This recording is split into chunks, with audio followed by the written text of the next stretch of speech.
السلام علیکم خان صاحب محمد حسن سعودی عربیہ سے. خان صاحب تھینک یو سو مچ, آپ نے پاکستانی قوم کے لیے اتنا سارا کچھ کیا, یقین کریں آئی ہیو نو ورڈس.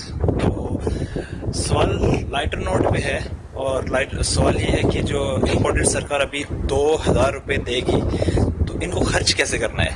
اور یہ میرا سوال پوچھنے کا صرف اور صرف یہ مقصد ہے کہ اگر آپ تک یہ سوال پہنچتا ہے تو آپ کے چہرے پہ تھوڑی سی مسکراہٹ آئے گی. تو جسٹ اس مسکراہٹ کو لانے کے لیے یہ میرا سوال کیا ہے. تو اس کے بارے میں آپ کچھ بتا دیں. اور دوسرا یہ بتا دیں کہ جب ایسے بیانات آتے ہیں تو کیا آپ کو بھی ہماری طرح ہنسی آتی ہے اس بات پہ؟ اصل میں دیکھیں رضوان, جو ہنسی تو کیا, جو سارے پاکستانیوں کو تکلیف ہے وہ یہ کہ یہ جو بھی جنہوں نے بھی اس ملک یہ ہمارے اوپر یہ ان کو مسلط کیا ہے, یعنی میں تو سوچتا ہوں کہ وہ کتنا ہمیں نیچا سمجھتے ہوں گے, کیونکہ میں تو مغربی کو سسٹم کو بڑی اچھی طرح, ان کے معاشرے کو بڑی اچھی طرح جانتا ہوں.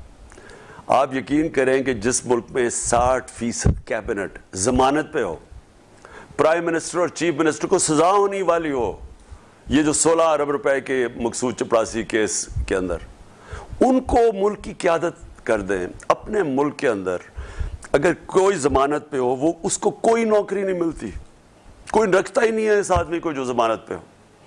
تو ان کی اخلاقیات, ان کے مورل سٹینڈرڈز کدھر ہیں, اور انہوں نے ہمارے مورل سٹینڈرڈز کدھر لے آئے ہیں. اور جنہوں نے ہمارے اوپر یہ مسلط کیے وہ پاکستان کے دوست نہیں ہیں. جو بھی اندر بیٹھے ہوئے تھے اور جو باہر بیٹھے ہوئے تھے, جنہوں نے ان چوروں کو ہمارے پر مسلط کیا ہے, وہ یہ ملک کے دشمن ہیں.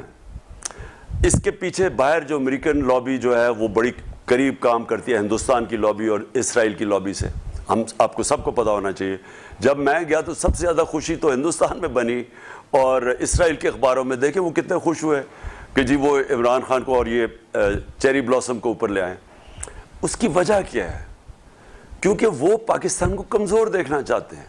اس سے بہتر کیا ٹیکٹکس ہوں گی کہ کوئی لڑائی کیے بغیر ہی انہوں نے پاکستان کو کمزور کر دیا.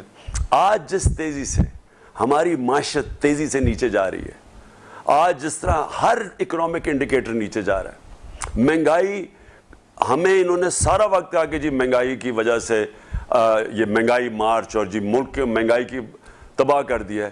انہوں نے 2 مہینے میں وہ مہنگائی کی ہے جو ہم نے 3.5 سال میں نہیں کی.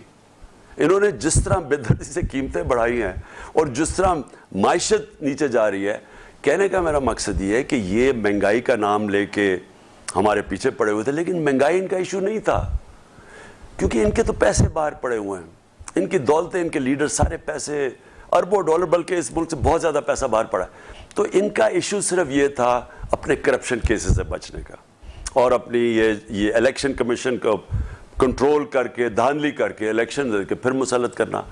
تو لہٰذا جو آپ نے بات کی نا کہ ہم آگے کیا کریں, یہ جو لوگ اوپر بیٹھ کے ہیں ہم کیا کریں, ہم وہ کریں جو کہ ہر زندہ قوم کرتی ہے.